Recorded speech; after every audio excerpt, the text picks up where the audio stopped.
Hello, everyone. This is Dominic from Tonebase, and I'm so excited to have Professor Dr. Lisa Yui today. It's funny because she is not only a wonderful professor who has so many accolades, but I also actually studied with her back in my days of Manhattan School of Music when I did my undergrad there. I was actually taking a keyboard skills class with her, so we were studying all the different clefs, tenor clefs, alto clefs, soprano clefs, all this kind of stuff. So I remember first meeting her almost 10 years ago, probably more at this point. And she's always been a guest that I wanted to have on Tonebase because of her expertise, not only at the instrument, but also intellectually and her skill with lecturing and teaching. So Lisa will be joining us from New York City, and I'm gonna bring her in right now. And here she is right now at the Yamaha Artist Services. And I just want to give you guys a little bit of a backstory about her. Feel free to check out her website. There's so much great content on there. She has a DVD that she has released, a performance and analysis of sonatas by Beethoven, just like this one. She teaches at the Juilliard Extension Program, which is also the evening division it used to be. She's the Associate Dean of Academic Assessment at Manhattan School of Music, and she also teaches piano literature, keyboard skills, historical recordings, all these different topics. So you'll be seeing more of her certainly on Tonebase. This is not the only time. In fact, later this month, we're planning to have her back again on Beethoven's Waldstein Sonata. So starting off with probably the most famous sonata, the Moonlight Sonata. Welcome, Lisa. It's so great to have you.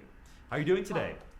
Really well, thank you. Thank you for that wonderful introduction. And it's such a deep, deep pleasure to be part of this community today and to be back in touch with you after so many years and to be talking about this masterpiece, which becomes richer and richer the longer I study it. So the Moonlight Sonata, the Opus 27 number 2 sonata by Beethoven, is most likely the most famous sonata by Beethoven, and it is arguably one of the most famous works of classical music. And I want to talk a little bit about the compositional historical background before actually going into the technical musical aspects of it, of physically playing this piece. So this was composed in 1801, so Beethoven was around 31 years old, and this was published the following year in 1802. Now, if you could show the cover page of the first edition. The cover page is quite interesting. It's called Sonata quasi una fantasia, which is sonata in the style of a fantasy, which we'll talk about in a few minutes. But I find it fascinating that it says a sonata for clavicembalo for the harpsichord or the pianoforte. Now, for those of you, all of you already know this piece, there's just no way that this piece could be played on a harpsichord, which has very little ability to play smoothly and certainly no sosteuto pedal. And so what is the meaning of this? You'll notice that many of Beethoven's earlier sonatas, the publishers wrote for harpsichord or piano. We should not take that title literally because the publisher's main goal is to have their scores, their music sold, right, to as wide an audience as possible. And so in 1801, 1802, there were still a significant number of people who did not own the modern forte piano or the pianoforte. And they only had a harpsichord. And the publishers did not want to lose the possible, business with these people. So they would say, yeah, well, Beethoven meant for this to be composed, to be played on a piano, but you can still buy it, even, you can still play it on harpsichord. But make no mistake, this piece is definitely for a piano and not a harpsichord. And, what Beethoven must have thought about the publishers publishing it as piano or harpsichord, one could only imagine. The title, Moonlight, which is the title in which, the nickname in which so many of us know this as, was not given by Beethoven himself. In fact, it was this nickname was given after the death of Beethoven in 1832 by the poet Ludwig Rellstab. And Rellstab saw in the beautiful, calm, the first movement, the moonlight shining over Lake Lucerne. Why was Lake Lucerne and not some other body of water? One could only imagine, but he saw Lake Lucerne. It's a very pretty nickname, and it certainly helped this piece gain in popularity, I think, by this very picturesque, poetic nickname. And I have nothing against nicknames, but there is a certain power to names, and my only concern is that by associating this piece with Moonlight, which is something kind of romantic and dreamy and calm, like Debussy's Clair de Lune, that we might actually miss the actual nature of this movement and the opening section or the opening movement, and neglect to see the tragic aspect of the first movement and even of this entire sonata. I find this sonata to be a deeply tragic sonata, and the first movement, Berlioz, actually the composer Hector Berlioz called it a lament.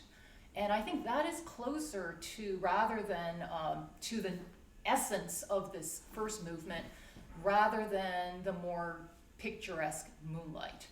So we can call it whatever we like, but I don't know. If we encounter a person, we're ready to get to meet someone, and we know that this person's name is Rose versus this person's name is Spike or Snake or something, we would kind of approach that person in a different way, right? I'm not saying it's right, but I think likewise when we constantly associate this first movement as Moonlight, and indeed it's in this collection of piano pieces for romance or something like that, I think we really miss the essence of this piece. So I might continue to call this Moonlight, but I hope this is not going to kind of muddy the way we approach this music, which is purely from what Beethoven actually wrote and not by picturesque imagery.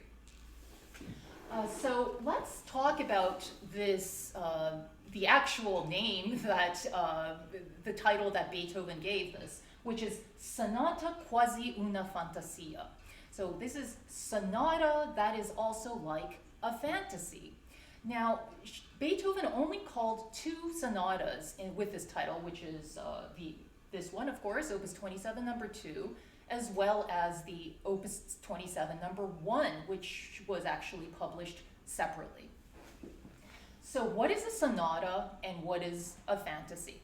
So sonata, typically, traditionally, is a work in several movements, right? There are separate movements, and the 18th century tradition is that the first movement is often frequently sonata form and the weightiest movement of the entire sonata.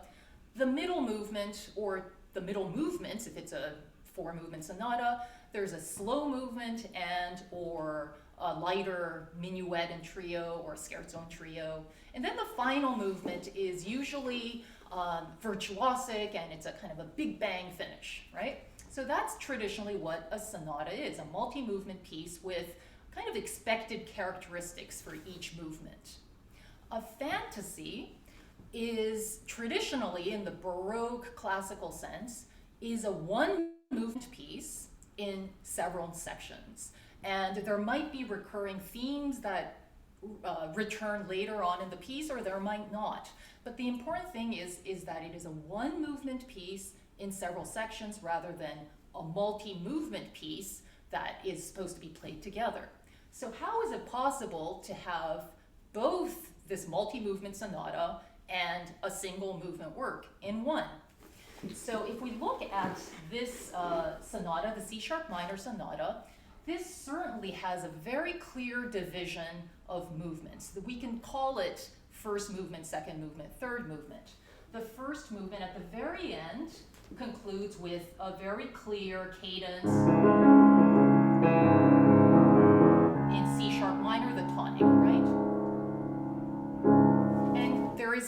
double bar, a thick line and a thinner line with a fermata. But what Beethoven writes under the score is attacca subito il seguente. So go to the next movement without stopping, right? And even if he did not write that, attacca subito, he concludes with a C sharp minor chord, bottom note is C sharp, top note is C sharp, and the following movement is in the enharmonic major key. So C sharp on the piano can also be called D flat, and so C sharp minor becomes D flat major with the same C sharp, D flat, and the top.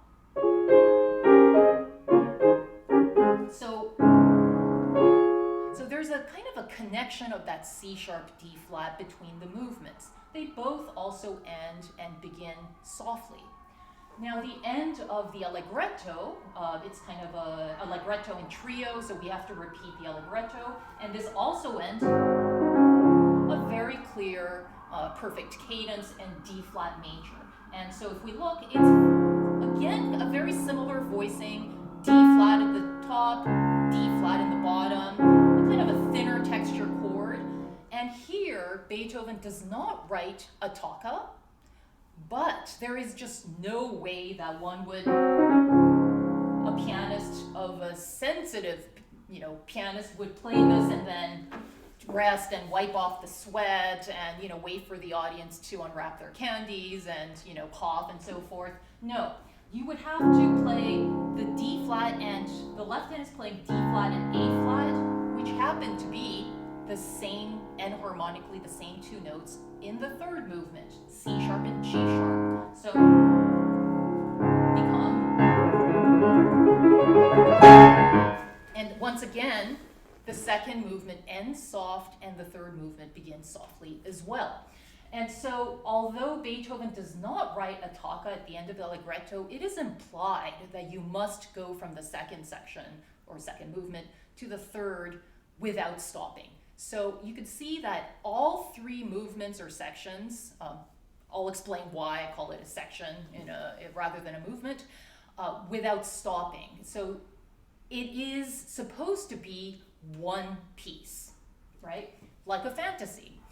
Another aspect that makes this sonata into a single movement fantasy is that rather than having this heavy first movement and a kind of a lighter hearted final movement, Beethoven tips that tradition over on its head and actually begins with the slow movement.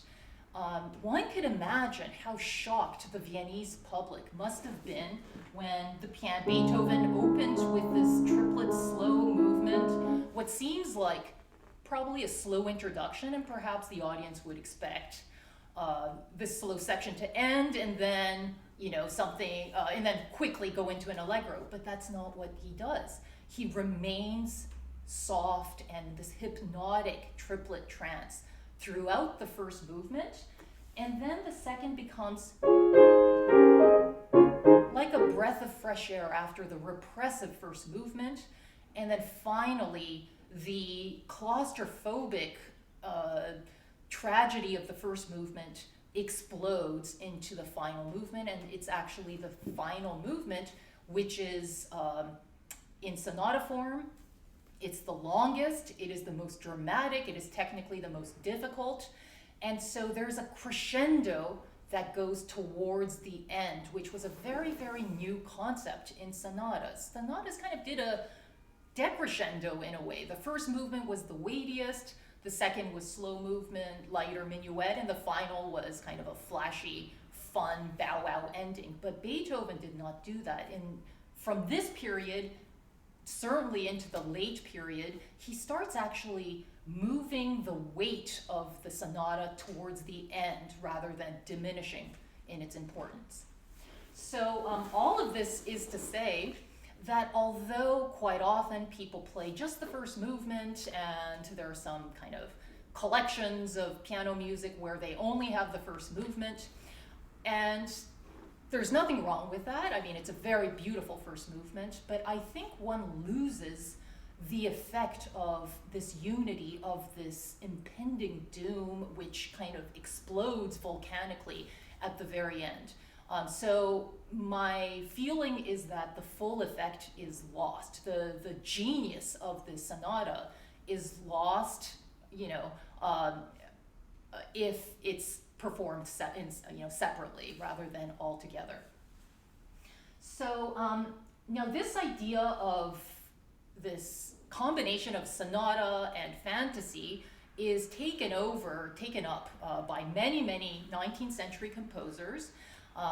First is Schubert with his Wander fantasy, and the Wander fantasy is a 4-movement. I say that very cautiously because none of the earlier movements actually end with a final cadence, and so it has 4 sections, but each of those 4 sections goes straight into the next. And so the Wander fantasy truly is a fantasy rather than a sonata. There's also Schumann's fantasy, the C major fantasy, 3-movement work, which is also intended to be performed all together. And what's interesting about this one is that he seems very aware of this Moonlight Sonata because he actually tips the order of the tempo over, and instead of placing the slow movement in the beginning as Beethoven does here, Schumann actually places the slow movement at the end, which is glorious in its own way. Of course, Liszt's B minor sonata is another great example of one single movement piece that has yet characteristics of a multi-movement sonata. Another work by Liszt is the Dante Sonata, whose subtitle is actually not Sonata quasi una fantasia, but Fantasia quasi una sonata, a fantasy in the style of a sonata. And so all of these masterpieces of the 19th century are, in response to this pioneer of, sonata fantasy fusion, which was done by this young Beethoven in 1801. So after all this talk, I hope all this talk actually helps one navigate and plan through the performance of it as well, because I think historically this kind of structure and history and knowing about the past and the future influences directly or indirectly affects the way we approach in our performance as well. But let's actually talk about the playing, shall we? So we'll begin with the first movement, and the famous theme of this first movement is Beethoven's indication for the pedal, right? He writes on the first page, he writes, "Si deve suonare tutto questo pezzo delicatissimamente senza sordini." I apologize to those who are fluent in Italian. He writes, "You must play this entire piece delicately and with pedal," right? Senza sordini. Beethoven actually wrote sordino, which is the singular damper, the single damper. But some editions might have corrected his error. Beethoven was not a fluent Italian speaker. And so whenever he wrote sordino, he actually meant sordini, dampers. So the dampers are, on the modern piano, those black things that lie on top of the strings. And when we press the damper pedal, the right pedal, those dampers go up, right? And so when Beethoven writes senza without dampers, that means that the strings do not have dampers on it. So senza sordino, or without dampers, actually mean with pedal, which could be kind of like brain, mess up, because we think with means with pedal. No, with means no pedal, without means pedal, right? So take my word, senza sordino means with pedal, right? And then, as if he wants to make sure that you got what he was talking about, he writes again, sempre pianissimo e senza sordino, right? they're always pianissimo and with pedal. Now, there are so many wonderful videos and on YouTube and articles on the internet about explaining about what Beethoven's pianos were like. The forte pianos of Beethoven had a much faster decay, and so our modern piano, we play a note, and this glorious, Yamaha CFX will keep ringing for a long, long time, and we often value the long, sonorous quality of a great grand piano. But Beethoven's grand piano, which did not have metal in the body, in the frame, the decay, the sound died much, much more quickly. And so even when you press the pedal, or in his case, the knee lever, for the entire duration of the first movement, it would create this wonderful haze, but never the kind of mud that we would hear on the modern piano. We really cannot, on most modern pianos, keep the pedal on all the way for the entire first movement. Let's hear what it sounds like if I press the pedal, and let's find the point in which it becomes unbearable.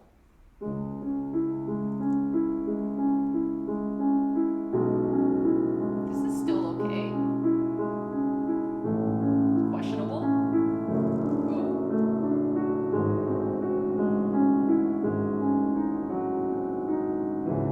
Okay. For me, this is unbearable. And then it becomes like, what's the point, right? And this was not what we would have heard on Beethoven's piano. It would create a haze, but not mud, right? So what to do? I tend to flutter pedal. It really depends on the piano and its pedal, because some piano pedals are much more resonant, some are less so.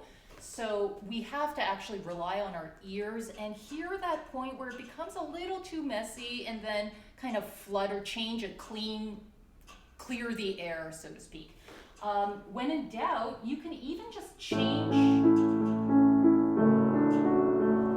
slightly change after the harmony changes. So for example, instead of change, instead of that cleanly, you can change a little after,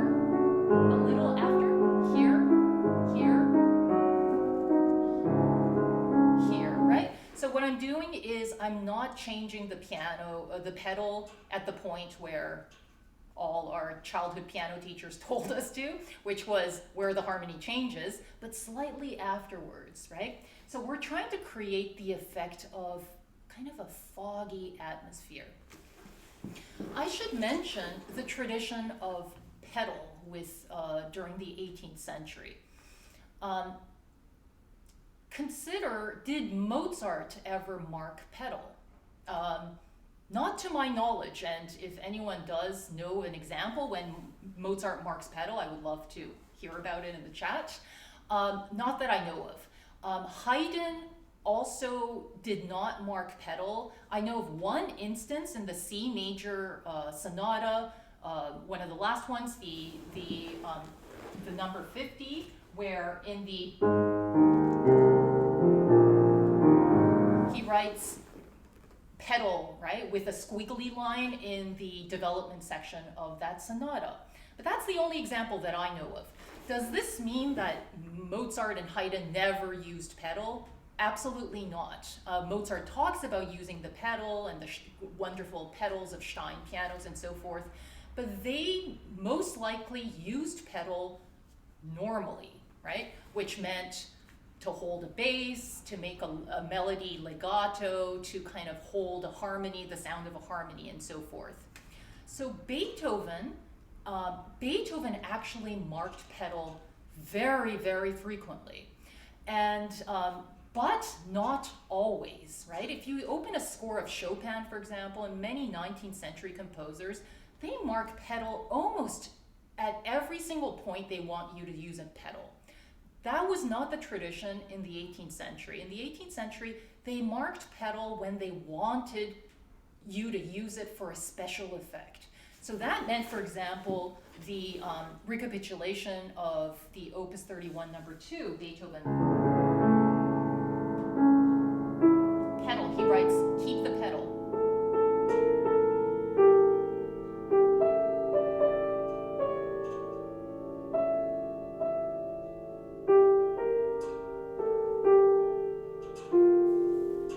So it creates this very mysterious atmosphere, right? But it's not something we would have naturally done, right? Because it's just such a weird thing to do.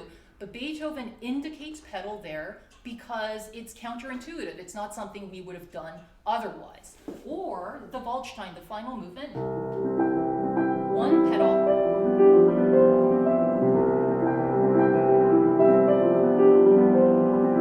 Again, he kind of creates this wonderful haze, and even when the harmonies overlap, he wants you to use the pedal. And so all this explanation is to, why am I talking about these other sonatas? This is about the Moonlight Sonata. I'm trying to say when Beethoven marks pedal, he really wants it, right? He means it because he's marking this as a special effect. And not only that, if you, when we look at the third movement, I will ask Dominic to show the manuscript, but Beethoven, when he marks pedal, he does not write, what we're used to, PED with a star, which we often kind of ignore sometimes. Beethoven actually writes senza sordino, con sordino, like he actually writes the entire word with ink, and we're talking about, we're not talking about a ballpoint pen. He dips it in a bottle of ink and then, kind of like flicks the excess and then scratches this on a piece of manuscript paper. And when you actually look at the manuscript and how he wrote down the entire words, whenever he wants a pedal on, whenever he wants it off, the impression is the man really wanted pedal here, right? And so I think we should really consider this, especially in the third movement. The first movement pedal is famous, but quite often pianists ignore the pedaling in the final movement, but we will get there. So first of all, the pedal is to create some sort of haze, and it really depends on your piano and your piano and pedal when you need to change.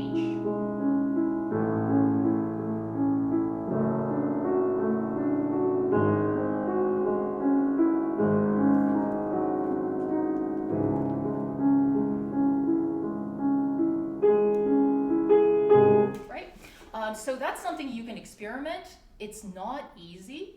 I think when sometimes you do change it too cleanly, I wouldn't worry about it too much. My theory is when he writes use pedal throughout the first movement, it's kind of debatable, isn't it? Does it mean use pedal? Use pedal. You can change it, but use pedal, right? It doesn't necessarily mean slam it down and keep it on, right? He wants pedal. He wants pedal, and more than that, he wants this hazy universe to be created. So don't clear the air too much, don't open the windows, keep it hazy and mysterious. So that's the sound of the first movement. Let's talk about the tempo. The tempo was a very important aspect for Beethoven. We hear this first movement in so many different tempi, right? Sometimes I hear it very slowly.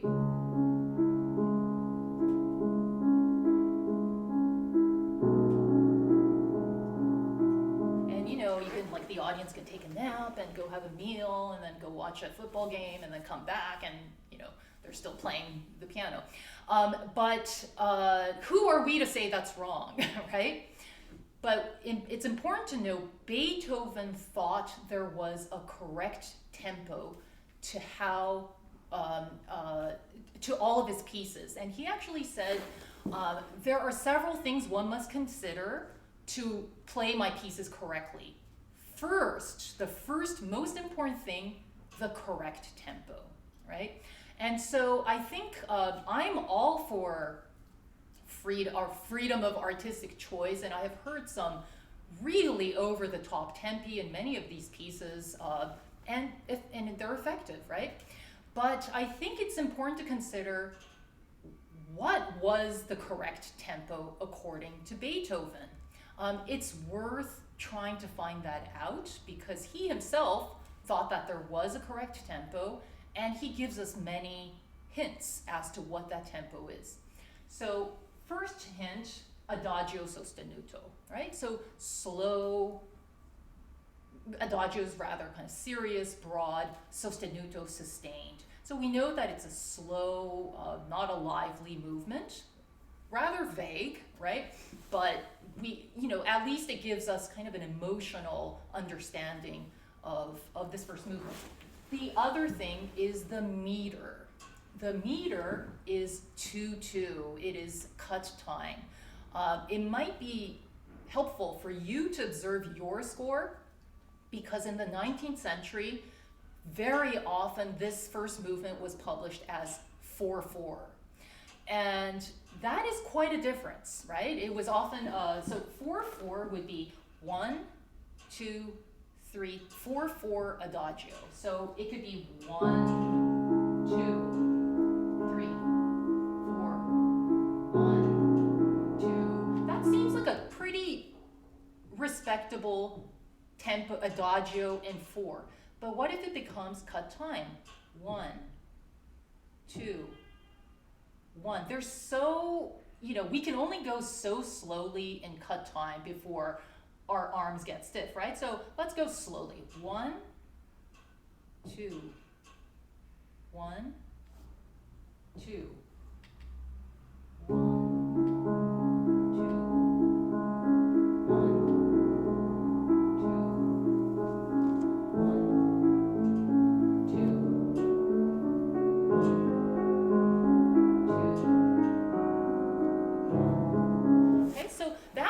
Might feel a little fast for some of you, but no matter how slowly you go, you have to remember that it has to be felt in 2.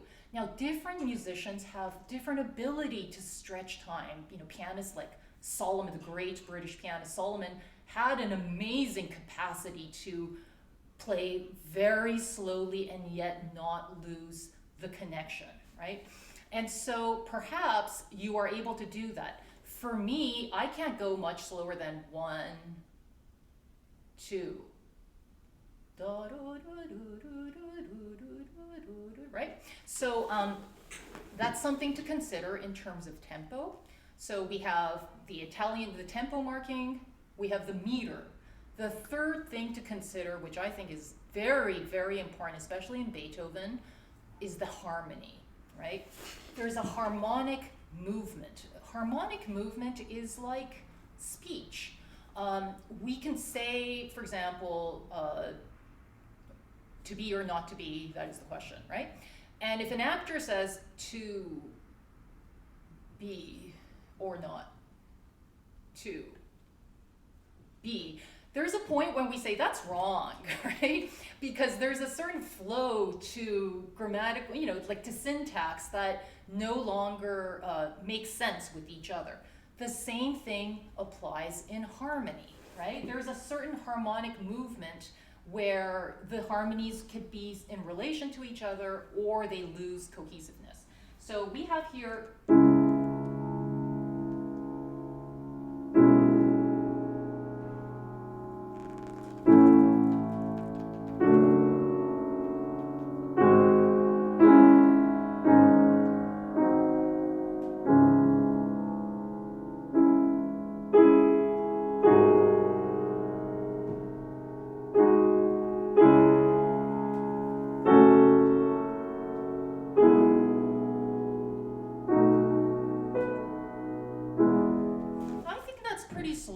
pretty calm and pretty adagio sounding, right? Again, I can make it sound in 2/2. 1, 2, 1, 2, 1, 2,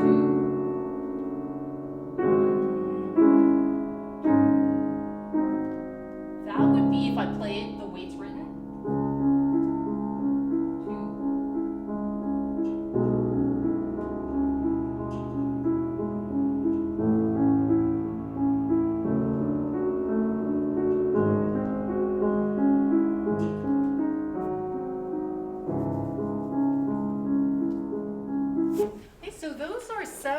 little suggestions as to finding your correct tempo. Everyone has a different heartbeat, everyone has a different pacing, but what we're aiming for is calm, and yet in 2/2 with a harmonic movement that is cohesive. So one could even say, I try to think of it as how slowly can I go? How calmly can I go while still hearing the harmonic movement and feeling it in 2/2? So perhaps that will be helpful. And also counting in that way, also hearing the harmonies help realize, I think, the quality of the sound as well. So for example, we're not getting past the first 5 measures or so, but after this we're going to zoom forward.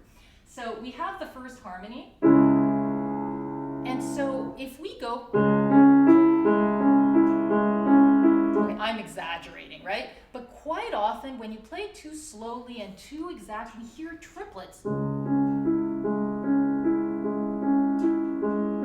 And I think that's part of the reason why people get very, very slow in this first movement, because they're not hearing the actual harmony. This is not a single melody, it's a harmonic wallpaper. It's a wallpaper of C sharp. So if you play this, see if you can play the triplets under the sound.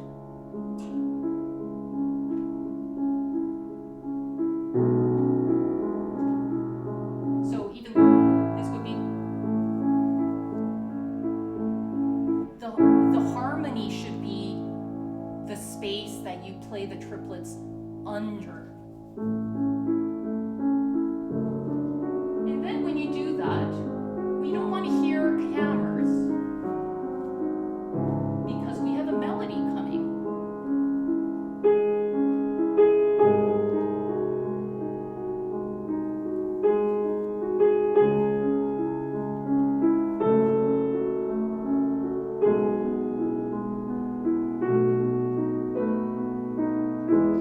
So that point, I'm trying to explain the difference of texture between the triplet accompaniment and the clarity of the melody. Some of you may have noticed that I take this, I'm looking at bar 5, 6, 7, 8.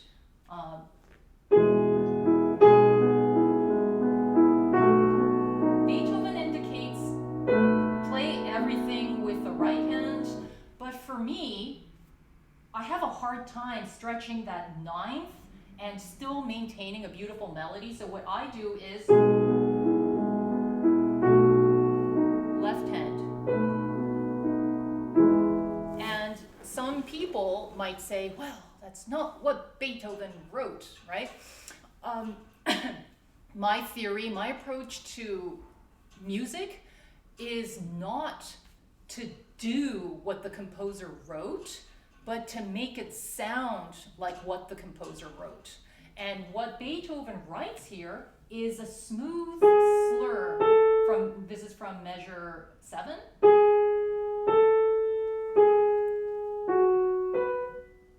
And to make it sound that smooth and lyrical, I really can't do this coming from here, do that, because it kind of makes that B stick out, I feel uncomfortable and so forth. So I could do better. Right? So that's something, it might be an approach that's a little odd, the not do what the composer says, but how can it best sound like what the composer wrote. So following that theory, that's another thing is I think one of the reasons why people get really, really stiff in the kind of the upper fingers in the right hand is because we try so hard to hold on to the longer notes. We hold on to this, and as we play the triplets, and this kind of isolation really makes the hand uncomfortable, at least for me. So what I actually do, we're using pedal, bonus, right? So there's a lot of use that we could,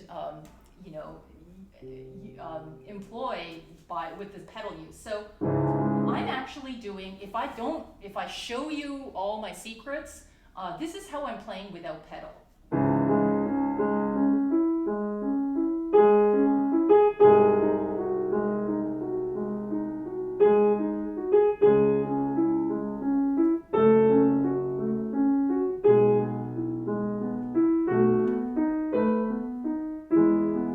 Because I have pedal on and I'm more focused on creating a sound that makes it sound legato.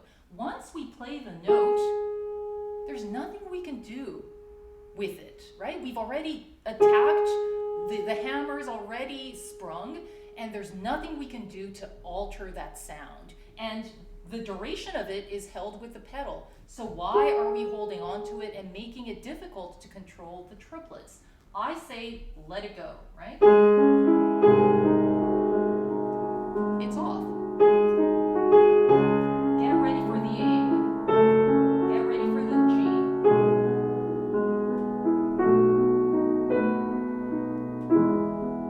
Okay, so that's my suggestion.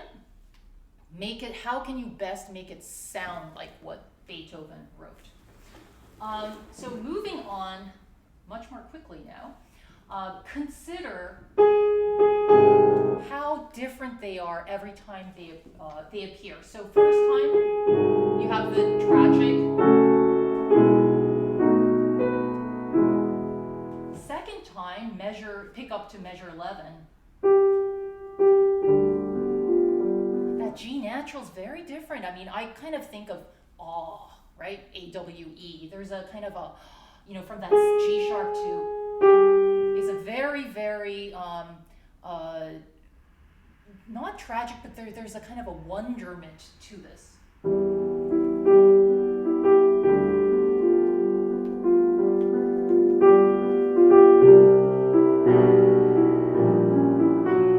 And then the next time it appears is in measure 23, right?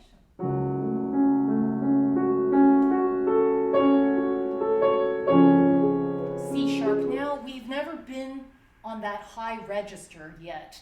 And so there's a kind of even more of a yearning and a cry-like aspect to it.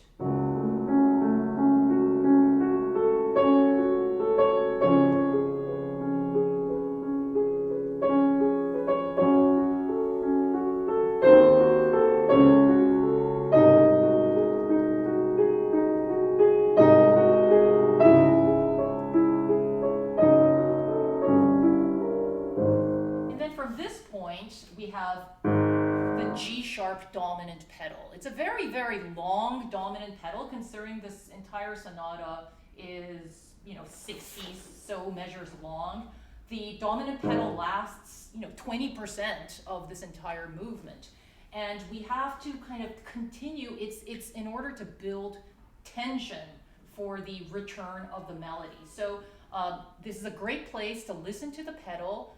Haze is good, mud is not. And you have to kind of judge what is that point of where the haze becomes mud, and that's when you want to clear it. And if it's a little too late, it's okay. If you have little moments of mud, that's okay. It could be slightly messy at some points.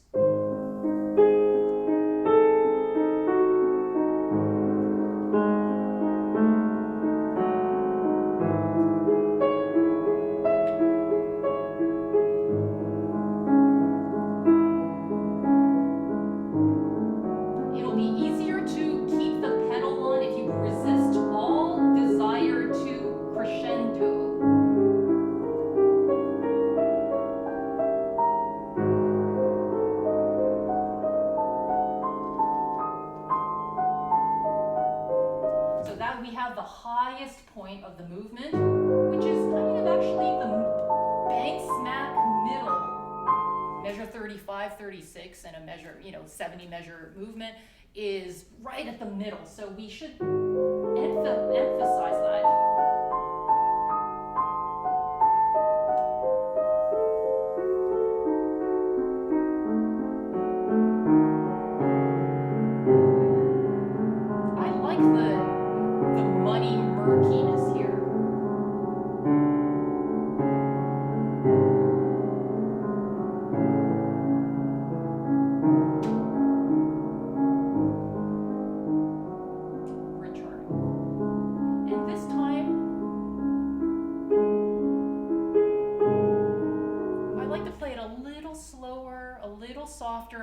like a reminiscence, right? Because it's not exactly the same. We've traveled far to return home, right? So it's a little sadder for me. Next time we hear the melody, the kind of the lamentation is in measure 47. Pick up to 47.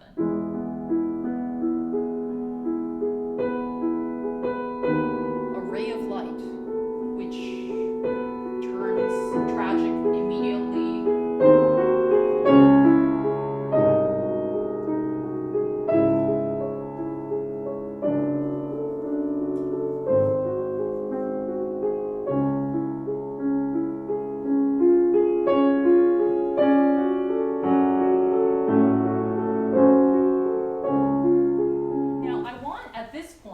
We're at the very end. I want to show you how cool it is to study from the manuscript, because this, if you look at, this is the 6th page of the manuscript, which is incredibly messy. Can you imagine how the publishers and the people who had to actually transfer the notes and engrave them, how they must have been just crying looking at this manuscript. But if you look at the part, this is basically the part where the 3rd line, don't worry too much about reading it because I will explain what's there. The 3rd line, if I just start from where the 3rd line begins, it goes, and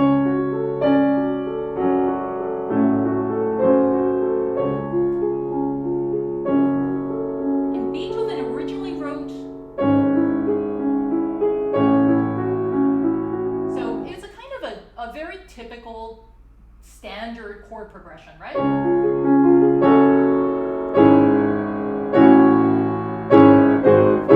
Something like that, but he crosses that out and instead he writes,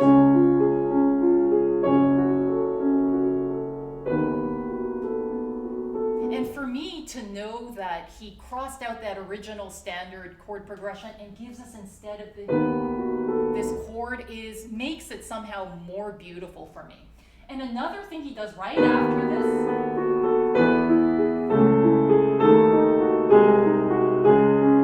he originally went straight to measure 59.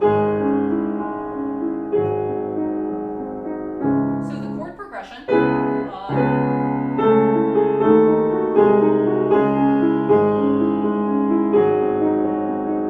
another standard chord progression, but instead you can see in the margins, he adds another bar. Extra bar.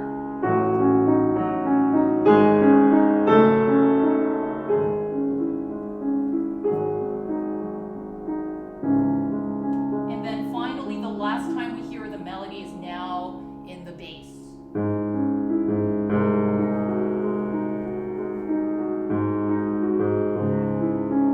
Right? So, I think it's really wonderful to study the manuscript just to see the working process in Beethoven's mind. And I think, the unfortunate thing about using a beautiful edition is that we don't really see what Beethoven removed, right? And I think we actually will appreciate the final version even more when we see what he removed and guess as to why he may have removed it. So also you could consider that rhythm, which is really the kind of the monorhythmic aspect of this movement. You can consider how each time it appears, it's a little different in character, right? So that was probably the longest first movement, the explanation part, because there's so much to discuss in this first movement. It's the most famous movement, so I really wanted to spend a chunk of time on it. But does anyone have any questions before I move on? So yeah, let's take a look. Actually, there have been a few questions. Everyone, I am just watching in awe and really enjoying this lecture so much. But let's take a quick look at some of the questions that might have arisen. So just to be specific, Mark did have a question. I think you kind of did answer this, Lisa. But in bars 29 to 37 of the first movement, that dominant, basically that dominant pedal point of G sharp. Mark was specifically asking about the pedaling there. So are you fluttering the pedal during those bars? What exactly are you doing there? Yes. So basically for the entire movement, I'm pressing the pedal enough to have a blurry atmosphere, and that includes this part as well. And so I think, let's see.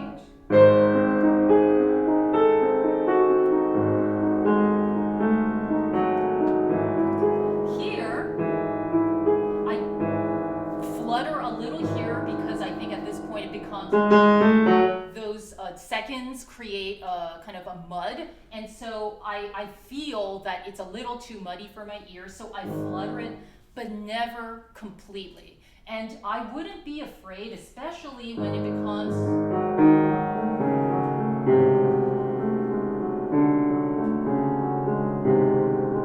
I think it's actually really nice when it's a little muddy and murky like that. So I wouldn't worry about murkiness.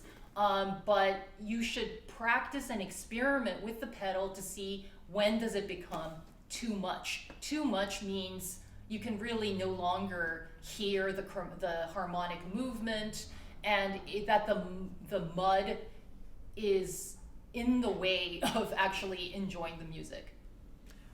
Great. Thank you so much for that, Lisa. And then the other follow-up question is, what are your thoughts on the una corda pedal, the left pedal for this movement? I believe Hugo was asking, do you use the left pedal? What would Beethoven have thought about that? Any thoughts on that? Yes. Thank you for mentioning that, because I did not mention how sempre pianissimo probably on Beethoven's piano meant that he used the moderator. And the moderator was a piece of felt that fell between the hammers and the strings, much like what we have on a lot of our upright pianos, and it created not just a softer sound, but a much more muffled sound. And so I definitely use the una corda. There might have been some parts when I was demonstrating when I wasn't, to kind of clarify, but I definitely use the una corda because to kind of not only the pianissimo, but I want to create this hazy effect, which is used not only by the pedal, but also by the kind of the muffled quality that the una corda helps. Thank you so much for that. We have some other questions, but I think they might be better if we save them toward the end. They're a bit more general about Beethoven and this piece. Why don't we move on to the second movement and then have general questions at the end? Sounds good. So we can't really talk about the beginning of the second movement without first briefly remembering the end of the first. Did I say that correctly? The beginning of the second without knowing the end of the first. So we have, how do we get from this dark, claustrophobic, tragic, almost like, I always feel like I'm walking in the deep ocean all alone, and there's a feeling of great isolation and a sadness that is beyond sadness. That is something that could be beyond expression. And then comes the second movement, which is almost like a gentle minuetto in a way. Beethoven does this in other pieces as well. I mean, what I think about is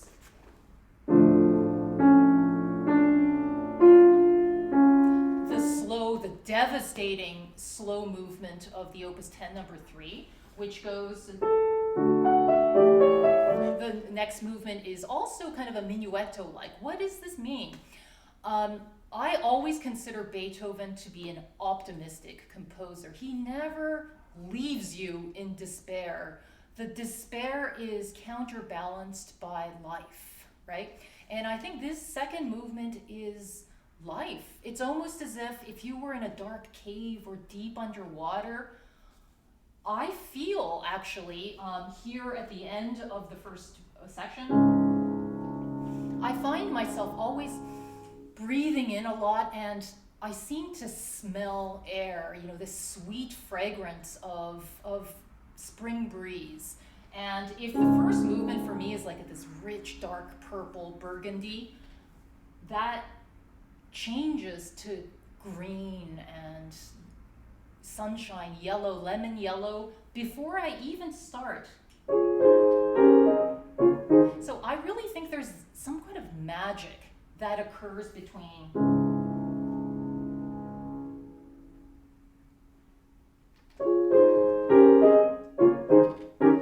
you have to transform between the two movements. You can't just start. Your heart, your entire makeup has to become suddenly that of humanity and nature, right?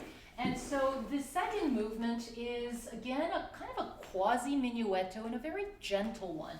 He writes, and warm, right? The danger of this,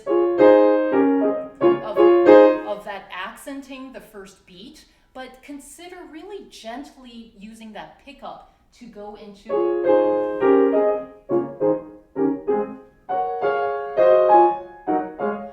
In the Schenker edition that Dominic is sharing today, accurately indicates this as a kind of a vertical slash, which is what Beethoven wanted.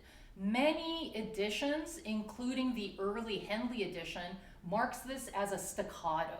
And that is wrong. Beethoven was very specific about the difference between a dot and a vertical slash. A dot is a staccato.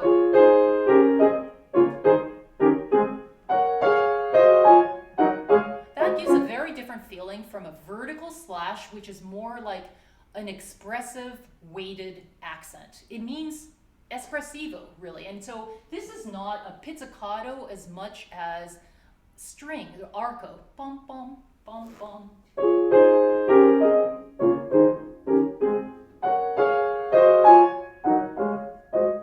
Okay, and now after this, from measure 8, it seems like we have a very different rhythm. This kind of the ties, but the left hand, I think one should listen to the left hand, which continues. It's the same. So,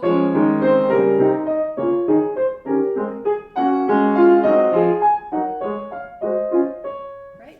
And then the second part, he writes the prima parte, don't repeat the first part. So let's listen to Beethoven. The second part, again warm. The second one is a little more maybe melancholic. Whatever it is, play it differently. It's a very different register key. Third one is crescendo.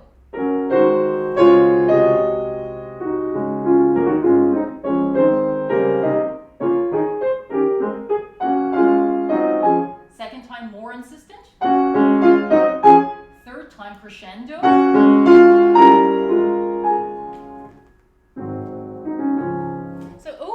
It's a gentle piece that I feel it almost as a balm on a wound after the first movement. The first movement we're so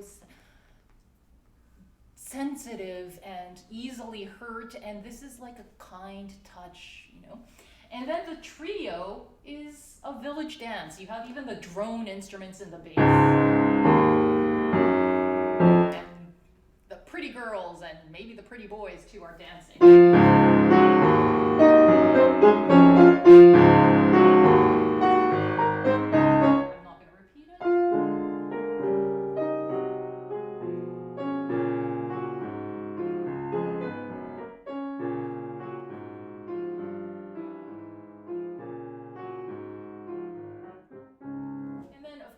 One should repeat both parts of the trio before returning to the Allegretto.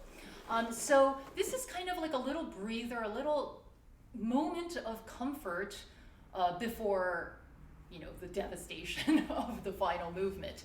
But, he at least lets us breathe a little and remember that there is life, there is hope, there is the dance, there is nature. And I think it's a kind of a moment of kindness from Beethoven, from the the isolation of the first movement. Any questions on specifically on the second part? Yes, there's actually a question or two about this section. Well, first of all, Hannah does mention that Hannah finds this second movement very difficult to play. Perhaps, again, it's hard to, transfer from that grave, opening movement to this. Any advice you might have for perhaps changing your mindset? Well, the mindset that you mentioned between the movements was super helpful, but I don't know if you also find it difficult to do that. But before the stream, actually, we did have a question from, let me just find it really quick, Michael. Michael was saying, quote, "It's difficult to understand Beethoven's rationale for this rather lighthearted second movement, between the serene mystic first and the thundering, angry, anxiety-ridden last movement." So Michael's wondering about, is this just contrast? Is there some sense of humor about a tendency to being overly serious, potentially? I'm wondering about how you think about this a little bit deeper, if it's simply about contrast, or if you think Beethoven is trying to, and you gleaned on this a little bit, but I'd be curious to dig a little deeper potentially about this. These are great questions, and I love that you're, everyone here, they're actually thinking about these states, right? Which is absolutely important, because we have to feel it before we can actually play it. I don't really find the first movement to be serene. I find it calm, but full. The first word that comes to mind is tragic, right? It's tragic, and I think what Berlioz said about lament is very close. It's a cry. It's a silent cry of despair. And so the second movement is the moment of comfort that comes from isolation, and then it's almost as if you're welcomed back into the warmth of the world. And so, and then after that little breath, the repressive, claustrophobic, unresolved tension of the first movement is resolved, so to speak, in the explosive final movement. And so I think it's the tension of the first movement, and the resolution comes in this life or death battle in the final movement, and the middle part is the little moment of respite, the vision that we have of happiness and life and humanity. And so I think to go from first movement to the final movement is just too pessimistic and horrible. And the second movement gives us that vision of humanity. And for the question about the first question, about the difficulty of the second movement, and I love that, many people would not find this movement hard, but I do find it very hard as well. And this sounds really a little pretentious, but it's true, so I'm going to share it. I had a very, very hard time really feeling that first movement, and if you don't feel the first movement, you won't feel the second movement. And I actually, I'm embarrassed to say it because when you say it, it sounds really pretentious, but I actually closed my eyes and just thought of that piece and immersed myself in that piece, and there honestly came a moment when I got it, right? And that was when I understood I felt the deep feeling of isolation and the tragedy and the kind of the hopeless despair of the first movement. And once I felt that, I was able to kind of imagine the welcoming embrace of the second movement. And so the feeling of the second movement cannot come without understanding the psychology of the first movement. I don't know if that's an answer, but that's what came to mind. I think that's a great answer, and thank you so much for that. I think for now, those are some great questions. We still have some more questions. I see all your questions, everyone. We'll be saving them, I think, for for again the M is they're so general and they could open up a Pandora's box, so to speak, on different rabbit holes we can go down. So I think for now, I'll make time. I'll definitely finish this so that there's time for this. But I love. Sounds good. Yeah, we had some interesting questions indeed. But for now, let's move on to the third movement, and everyone, stay tuned. Okay. First of all, yes, the technique. I know, right? The arpeggios. But first, let's talk about something that's. Well, actually, it's kind of related to the technique, but I want to mention it because if you look at the pedal, Dominic, can you show the manuscript of the opening of the third movement, if you could read his writing? But what he writes is senza sordino in the end of measure 2, and then he writes con sordino, which means he wants you to take off the pedal, right? So that seems simple enough. He wants you to use pedal on the chords, the top of that arpeggio. And he does the same thing at the end of measure 4, right? So he does this every single time there's the peak of each arpeggio. But for me, him writing pedal at that point also means to me, don't use pedal up until that point. Right? So right? So many times, I won't say most, I haven't heard most performances of this, but many performers use pedal in the beginning. Why? I think it's because it's hard, right? And using the pedal kind of somehow blurs things, and you don't really have to, make it so accurate. But I think it's actually I think the fact that he writes pedal only in the end of the second bar really means that he wants that kind of the dryness of it. It's more exciting that way. And piano, he writes, right? We have this belief somehow. I mean, if we asked everyone, is the third movement of the Moonlight Sonata loud or soft generally? I think many people would say it's loud, right? That's actually not true. If you go over the number of measures where he actually writes forte or fortissimo for, not just one chord, but for an entire measure or two or more, it's actually very few, right? Most of it, this is mostly a soft movement. And it's actually much more scary, I think, if it's actually played softly. I mean, can you imagine? Right? And if you've ever heard this played on a forte piano, you kind of think, well, it's not going to be as dramatic on a forte piano, it's not as strong and so forth. I encourage you to watch a performance or listen to a performance of this third movement on a forte piano.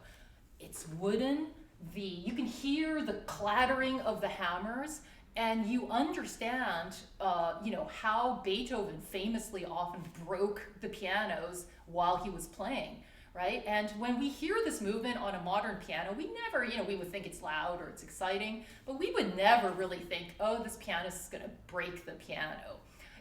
On a forte piano, the danger is really there, right? The entire piano is shaking, and there is this kind of this fear of, oh my goodness, this person could destroy this instrument.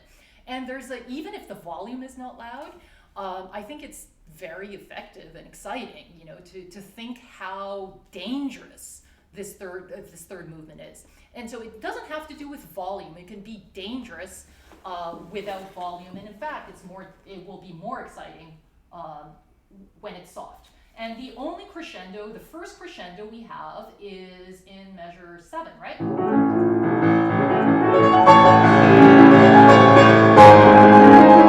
It's only forte, actually. If I did this again, I wouldn't play it as loud.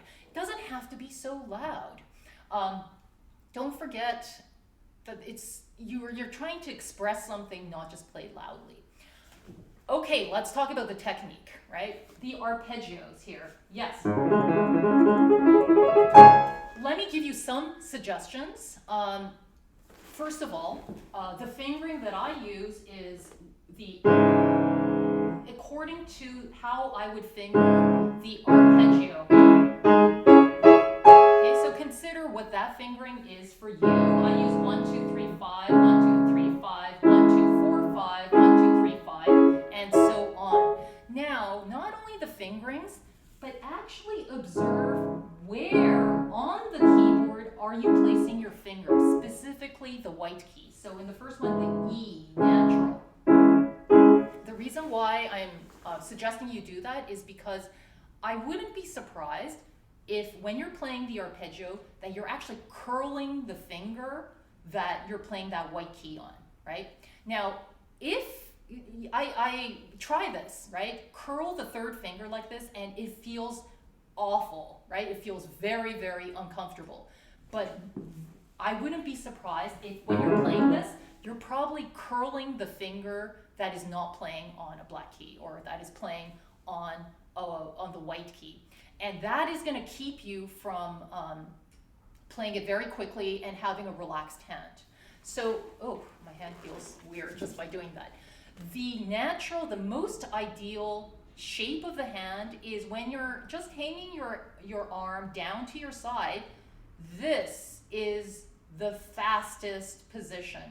And you'll see, like if you do this, this is how you'll move your fingers. Once you start curling, it's slower, right? So remember, the moment you curl a finger or all your fingers, that includes pulling your fingers, it's going to become fatiguing, right? So what I do is I make sure that the finger, in my case, the 3, is playing way up in the upper part of the key because the 3rd is my longest finger. So I'm not going to try to work to make it shorter because that's going to make it very, very tiring and it would slow it down. So make sure that whatever finger that's playing on the white key is not curled and it is naturally shaped, right? Your thumb is most likely playing on a black key. So that means this is the white key area, this is the black key area, out and in. Keep your hand in for the entire duration of this entire arpeggio because your thumb is going to be playing on a black key all the time. And if you start doing this, shifting this way or curling something or going up and down, that's going to also tire you out. And you can see that I'm moving mostly lateral. I'm not going up and down and up and down. Right? Another thing is the motion of the hand. There are different rotations. There are these kind of, I go under shape and then there's over shape, right? I'm playing the first all the arpeggios in the opening over shape. And then going from the top note to the bottom note is an under shape. So I'm going to exaggerate.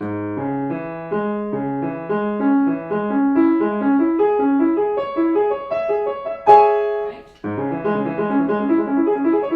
It's not going to really work if you do it the opposite this way, because the 5 to 1 becomes you're moving the thumb farther from the next note. Whereas if you go, so basically I'm moving in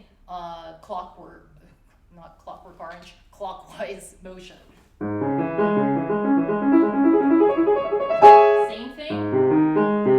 Make sure that the B sharp is not curled or played in the white key area. Keep everything.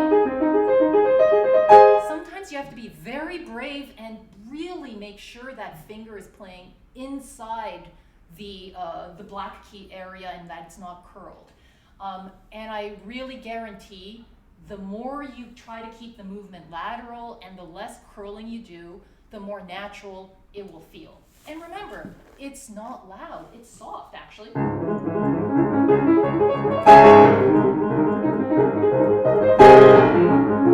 This one is actually harder. I really want to play that E sharp out here, and so I have to consciously make myself to make that pinky inside.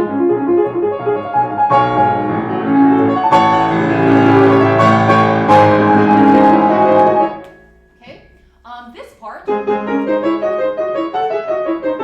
what's important is, of course, not the pinky, but the lower.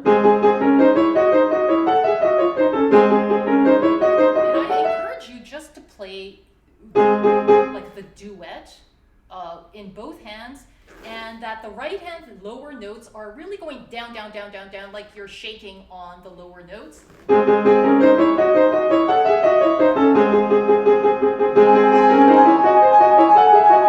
I'm really feeling the down, down, down on the lower notes, and I'm not thinking too much about the upper notes. What's really important is that you really feel both hands going down like raindrops, right, on those main notes. Let's see, going on to measure 15. That one is harder because he does something different. He goes from E, and then the thumb has to play the same E, and that's the first time we have to move so far to the right. Remember that I'm using 5-1, so the hand is supposed to go from 5 to 1 and rotate this way, much in the way that you would do if it's an octave apart. And I'm going to move it exactly the same way, except when I play the thumb, I'm going to move my forearm dramatically to the right, so that, right? Because basically my hand is doing this and the arm has to take me to where it takes for the thumb to play the correct E. And quite often I miss that because I forget it's different this time, right? And so you don't have to make that same mistake, right?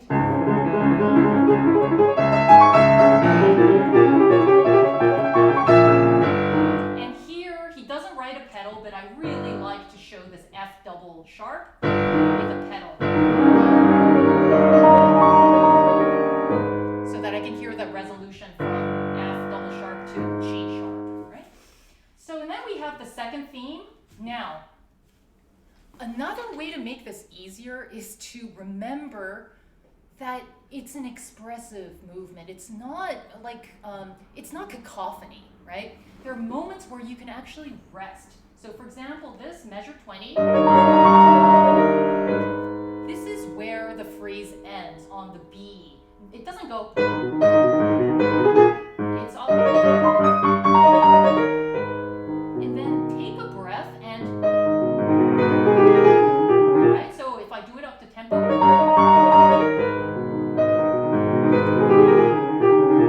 okay, and there's so much going on in the second theme. You have, and then trill, the turn, and then you have this hairpin, off, hairpin, and then again the phrase ends here. It doesn't go but, and then new phrase, right? So how do you put this together? You have to take some time, right?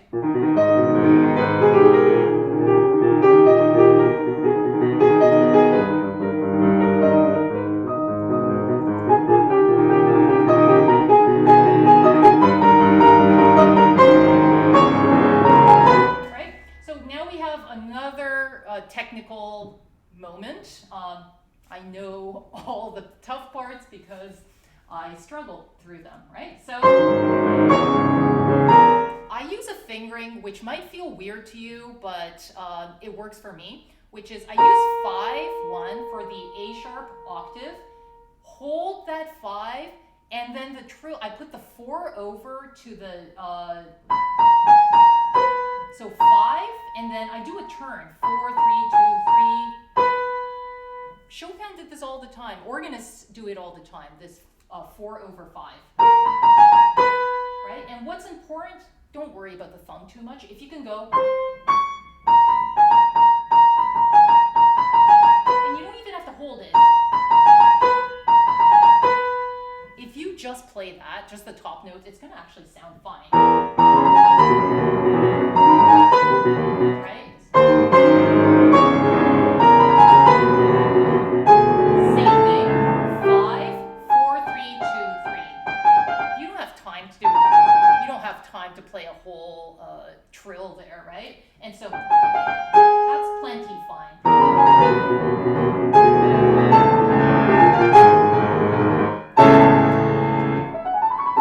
Okay. Another moment, I can't emphasize the importance of fingering, right? Because there are fingerings that work when it's slow, but they don't work when it's fast, right? And so I've discovered this, some things that when I practice, it's great, but when I do it really quickly, it just doesn't work.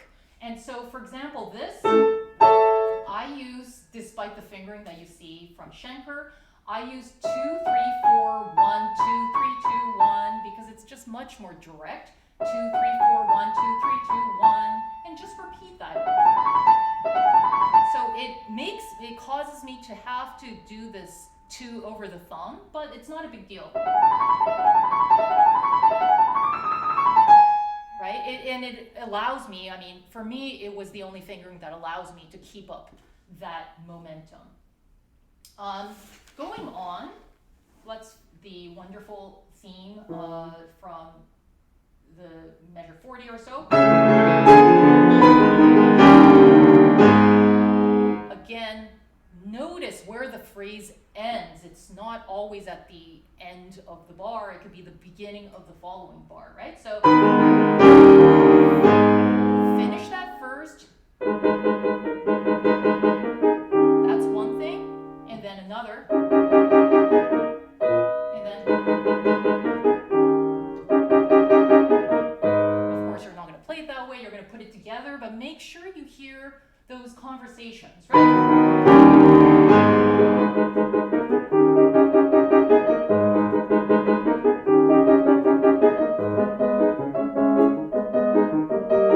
And again, it's so easy to kind of play it in a vulgar way, but remember, what is the character you want to create? It's a desperation. It's gonna. This is like a gasp, right?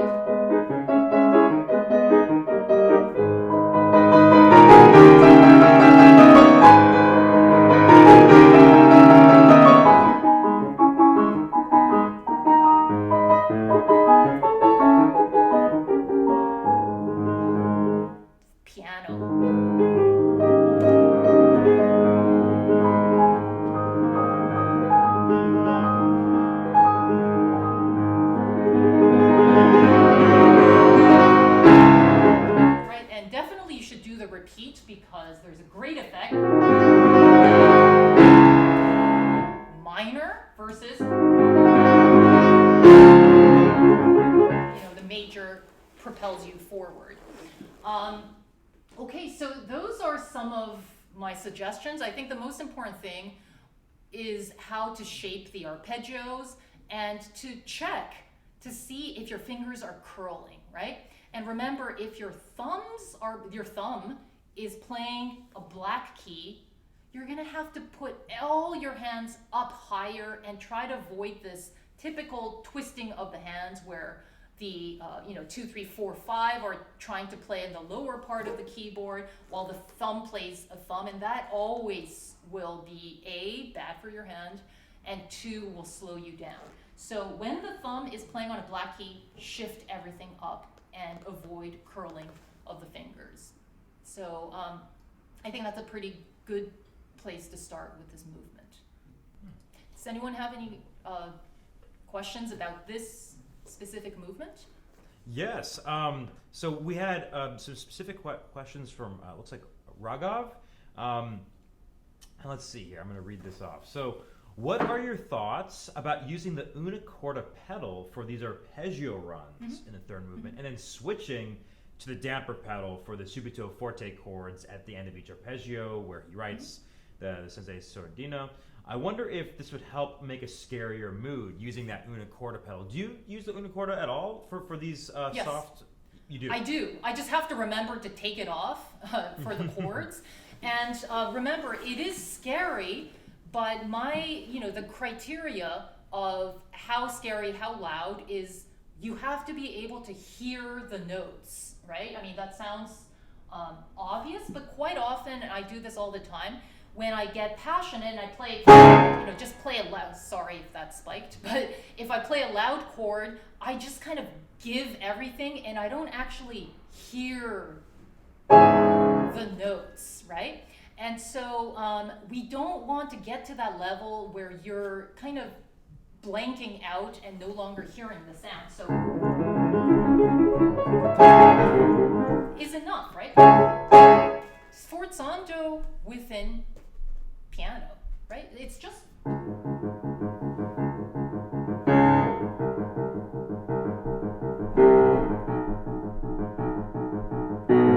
now crescendo, right? And so save it for that crescendo. That sforzando, don't make it too loud. It's just a boom, boom, right? And it's warming you up for the whatever. Yes, indeed, for that. Beautiful. Well, thank you for that. That's very helpful. I do see a question also from Raghav about, would you recommend using the sosteuto pedal for the F double sharp in the beginning of the movement? I think you answered that, which was the right. F double sharp about... I think so. If there's a different F double sharp, Raghav, perhaps you could specify it, but I think, I'm going to put it up on the screen briefly. I think he's talking about that low one where you did mention you use the damper pedal for. That's interesting you mentioned that, because I somehow instinctively use that, and it's because I want to hear that progression, the resolution to the G sharp.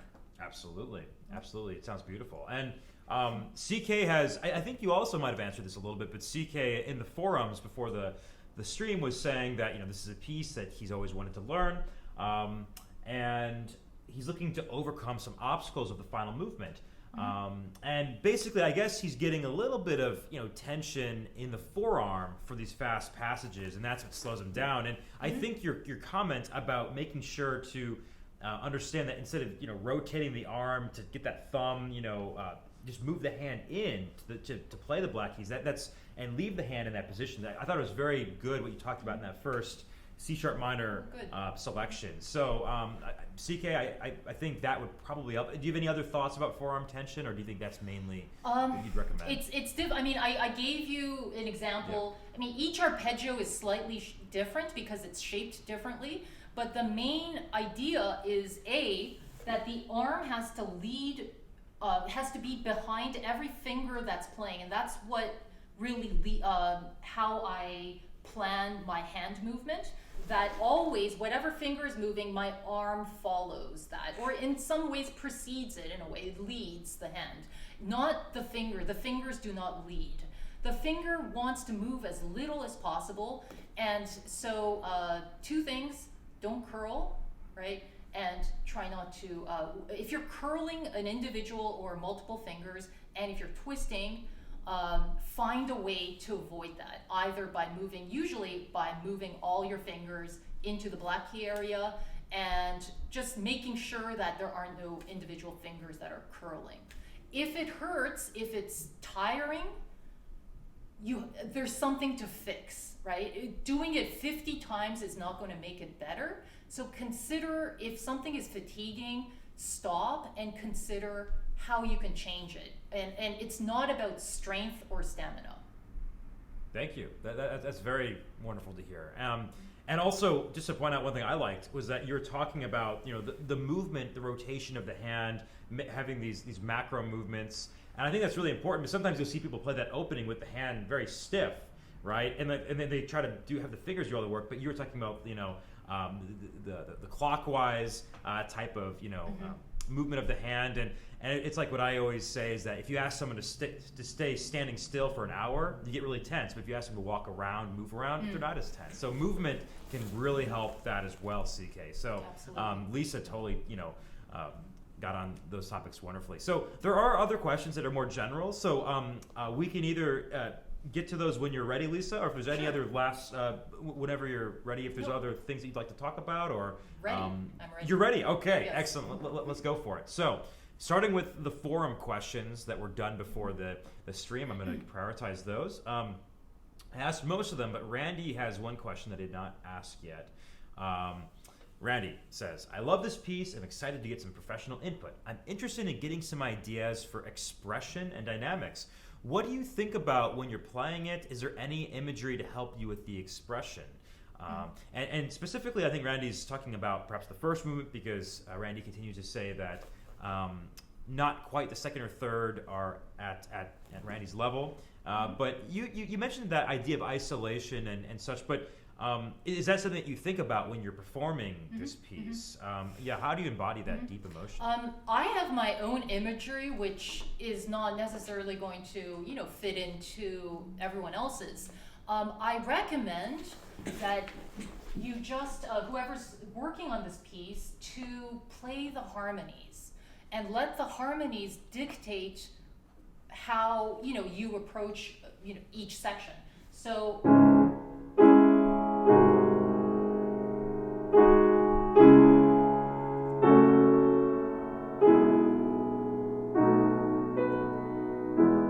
for me, it's a very kaleidoscopic piece that the phrase could begin in a certain way and then end in a certain way, and like the colors change. So for example, begins tragic,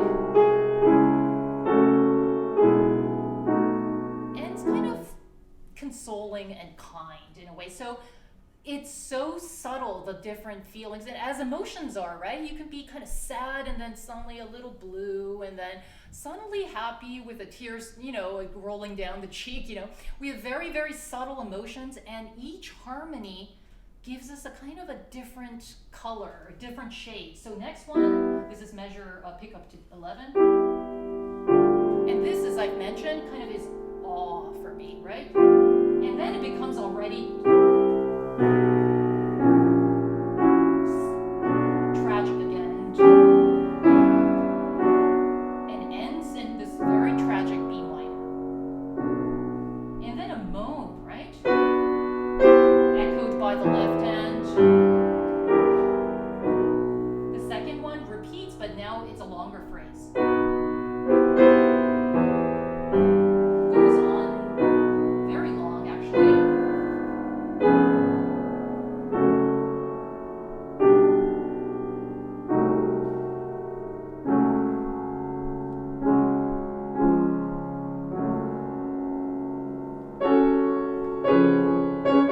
And so it might be helpful. This piece, this movement is not simply one emotion, right? I do think that there is, for me, this feeling of isolation and I don't know, the deep sadness. And I always feel like I'm in the lowest depths of the ocean. And everything seems to be slow, and time seems to stop. And there are these kind of almost a distant expressions of tragedy and so forth. And so, but I encourage everyone to simply play the harmonies, and you get from those harmonies what these emotions mean for you, right? And that's how each performance is going to be subtly different. But I'm sure it's not going to be like one is going to be incredibly happy or something. But I think it will fall in the scope of sadness and calm and so forth. But each person will have a different shade of blue or purple. Absolutely. And that's something that at Tonebase we love is, with all of our community challenges where we have similar repertoire, everyone has a different perspective on how to play a piece, and that's exactly what Lisa's just talking about. Awesome. So we're going to try and get through, there are a number of questions. We're trying to get through as many as we can. So thanks everyone for sticking with us. So actually, to continue that idea of emotion, Stephen Viola has a question. I think he might know you, Lisa, because he's been saying that perhaps he was a student of yours, but Stephen Viola says, how does one not scared to get too emotional, or how does one become not scared to get too emotional? Sometimes I get too much, as I'm sure you recall. Haha. So perhaps you guys know each other, but in any case, do you have any advice on how does one get, or perhaps the wording, it's a little unclear. How does one not scared to get too emotional? Maybe I kind of understand. Do you kind of understand? Yeah. Okay, yeah. I'm going to interpret the way I think I understand, which is, because we have to unleash such strong emotions and yet be cohesive, right, in music. And that could be a challenge because, we can't just come to a piano and like scream and cry, and that's not going to be great art. So I think it's better to have too much emotion to start with, because it's a gift, right? I find that as I grow older and I encounter more musicians and so forth, the ability to feel and temperament is actually one of the rarest talents, right? The ability to feel very, very deeply.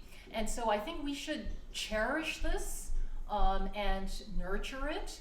And that's where technique and practicing comes, so that we can, it's kind of like, we could be angry and we can feel a lot of things, but if we don't have a good set of vocabulary and, we don't know our grammar, grammatical rules and so forth, we can't express this in a cohesive manner.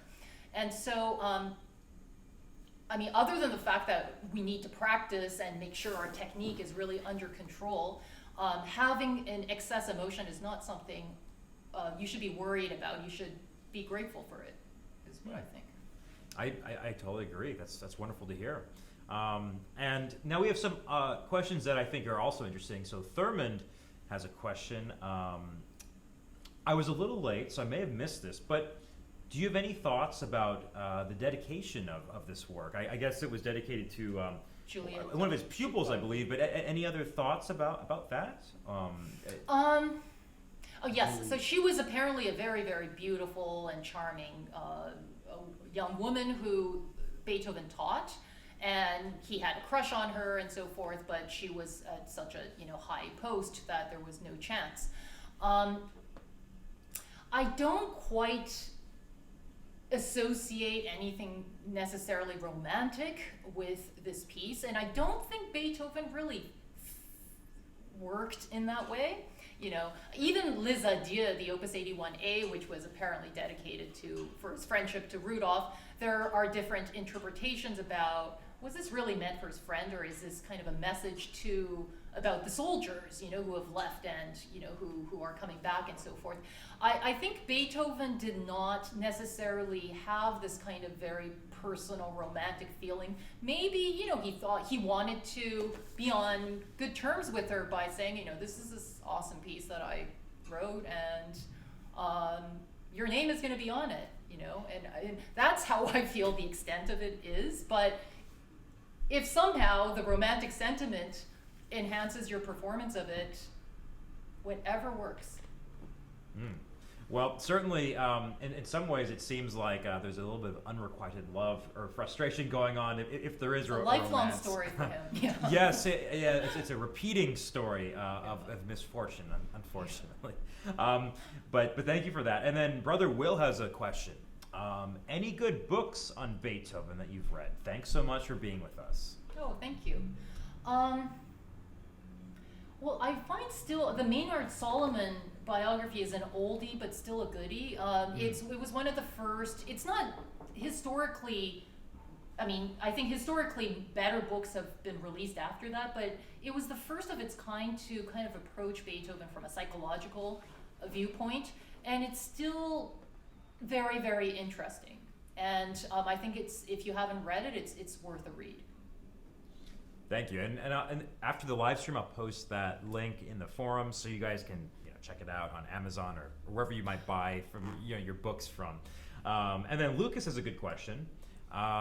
May I ask how you would suggest breaking up a practice session of, say, 1 hour into smaller bits to tackle various aspects? So with a piece like this, 3 movements, they're wildly different technical and intellectual and spiritual challenges in this piece, right? So how would you personally advise a student to break up 1 hour of practice? Would you warm up in the first movement? Would you warm up third movement slow? Any thoughts about that? That's a really good question.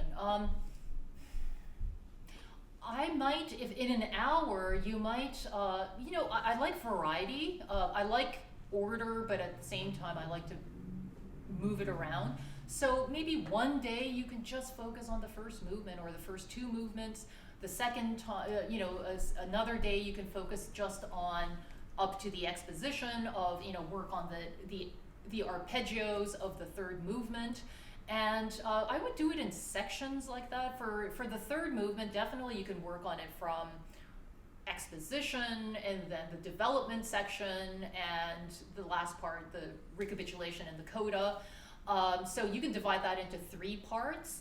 And on another day, you might want to say, oh, I want to play all of it together and so forth. And so definitely you could divide it at least into 5 parts, this entire sonata, and try doing 5 days of those 5 parts, and then you'll probably realize which part needs more work. The first movement, for example, might technically seem easier, but it's not, because of the pacing, the emotional state, and also the control of the triplets, which can be difficult. And the second movement has its own challenges of its pacing and lightness as well. Third movement is kind of more obvious in its difficulty, but in a way, once you get the technical aspect musically, it's not as difficult as the first. Yeah. No, I love that. Without even stating it, you basically said, listen, have a goal for your practice. You should have a purpose for what you're doing and not just run through things mindlessly. So I mean, I love what you said. I try to remember that myself. Right? we all do, Yeah. but that's great. In other words, instead of, I like how psychologically you're saying, instead of feeling pressure to go through the entire piece every day, just go bit by bit, focus, get the work done, and move on the next day to a different, and complete and move on. I love that. So it's more fun that way too. Yeah, right. And also, you probably accomplish things better that way too. So Dave has another question. How do you approach these dramatic tempo changes? So that's a pretty interesting thought, because I know that I've heard, the slowest of slow in the first movement, and then the fastest of fast in the last movement, and it can feel a little jarring. You get a little seasick sometimes with how the tempi can sometimes be so extreme. But what's interesting about your tempo that I noticed in the first movement is that you're not making it so topsy-turvy, because your tempo is not so slow. It actually feels more organic how the piece progresses. But do you have any further thoughts about these dramatic tempo changes that Beethoven does right? I completely understand how one would think in terms of speed, or like metronomic speed.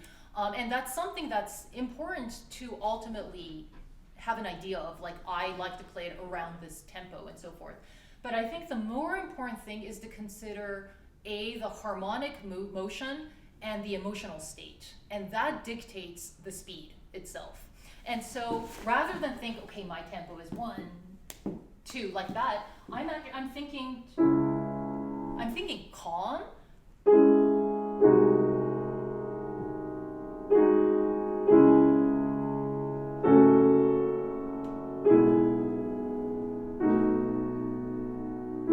What's the pace where I can hear that melody and still feel calm? And that's my tempo, right? And in the case of the second movement, I want the pulsation of,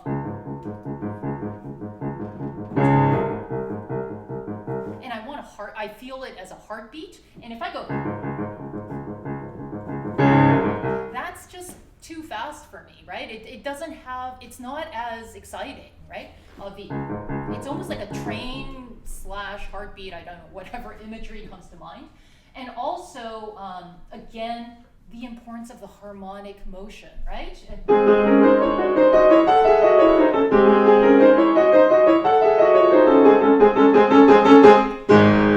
What's your tempo to make that cohesive? That's, for me, that's too fast, because I can hardly hear anything. And another thing is, it's not just tempo, but it's about the space between the phrases, such as, I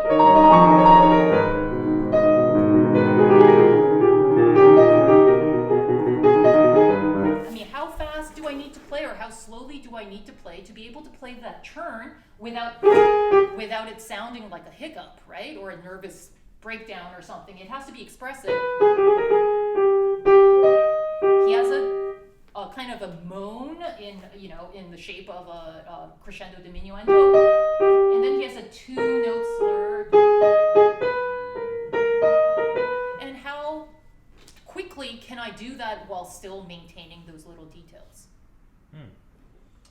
Well, Thank you for that. And I think it's really important for everyone to notice what you are doing instinctively, which is when we look at the score for the last movement, Beethoven knows how to write in cut time, but he doesn't do it here. He writes in common time, 4/4. And then he also takes all that effort to write all those wedges, those for every single left-hand note. And what I love is how you played it just now was you talked about those wedges being expressive of content of sorts. So the left hand, it really has an identity. Instead of just kind of arbitrary, the way you played it in the tempo that's precise, we really felt that tension between each note that he writes obsessively all over this page. The left hand. So I personally love how you look at that and interpret that. So thank you. And pace, tempo is not, something could be really fast and feel like it's dragging, or something could be slower and yet it could be incredibly exciting. And so the character of a piece, or even pacing, is not always reflective of the tempo, right? Fast is not always more exciting. Slow is not always more boring. Absolutely. I totally agree. So thank you for that. Because again, a lot of times speed is something that we talk a lot about on tonebase. And it's not always as fast as you can. It's about creating the right storyline drama with the markings that we have. So thank you for that. And I think we're going to wrap things up with just two last small little questions. We're getting on that 2-hour mark, I know, and it's been a little long, but I want to just answer these last two. Quickly, Raghav has one last question about the Alberti bass in that last movement. Do you have any advice on trying to get the Alberti bass lighter and softer? And then Mark has a quick question about the best fingering for those forzando octave, chords. If you have any thoughts about that. In the beginning, you mean? I believe so. Yes. Oh, okay. Well, I think that's the kind of the quickest thing to answer. So that is just simply play the chord, and you're kind of the arpeggio preceding that is basically the same notes, right? So I'm basically making sure that the last note of that arpeggio, the third beat in bar 2, is a little higher, and so all I have to do is come down on the chord. So I'm basically using the same finger as what I'm using in the arpeggio that precedes it. As for the Alberti, I'm assuming it's referring to bar 21, for example. Very soft. I'm just hearing G sharp, A, B. Remember, the faster the notes, the louder the volume, because the more dense, the more sound there is within a shorter duration, the louder the sound is. So you really have to play pianissimo pretty much.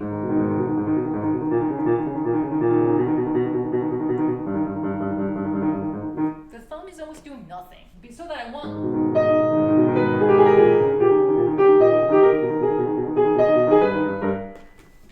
Barely touching is the answer, and sometimes I'm probably not even playing all the notes. But that's okay, because you're creating this rumbling effect. That's right. And Beethoven, he's not writing a wedge on every one of these notes, is he now? So there's a difference here. But thank you so much for all this help today, Dr. Yui. I mean, and also everyone, pay attention. Lisa kept on doing this. She's playing that first movement as this beautiful chorale and finding her tempo because of that. That is so important. That I'm probably going to do that in my own practice, later, because I think that's the really special way that you're able to find that direction and sense of inevitability as the music propels forward. So I also want to point that out as something you're doing that's really fantastic. But I know you guys have really enjoyed her. You had so many great questions, and we'll be having great questions. Thank you so much. Absolutely. I mean, we're always impressed by your guys' insights, and you'll have an opportunity to see her again, I believe in 2 weeks. Is that right? Yes. We'll continue the trend of Beethoven, talking about his famous Waldstein Sonata. So you talked a little bit about pedaling in that piece, but there's a lot of other things to converse about. So we'll be having more of you. And the last thing I want to plug is, if you guys are interested, Lisa does have this, I'm going to put on the screen really quickly. Thank you. This wonderful DVD that she recorded. It's on her website of the Beethoven Piano Sonatas performance and commentary. So you'll see that the Waltz on Moonlight, Opus number 2, Passionata, some of the most famous pieces by Beethoven are available there.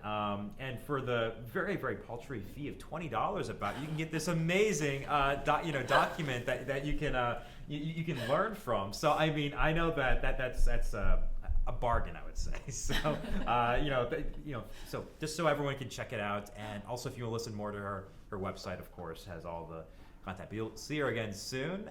Any last thoughts, Lisa, before we? No, this has been such a great pleasure, and thank you. I can't see you, but the questions are really, really thought-provoking, and they're a pleasure to answer. Thank you so much. I agree. Well, thanks everyone so much. Stay tuned for upcoming live streams this week. On Wednesday, we'll be having Martin give a intro to video editing. On Friday, of course, Garrick Olson is going to be in the studio giving a pre-concert lecture demonstration for his Disney Hall all Chopin recital. Don't miss that. And then on Saturday, Hilda Huang will be talking about finger pedaling in Schubert. So we have a busy week ahead of us. Hope to see you at some of these events. And everyone have a great rest of your day. Thanks so much.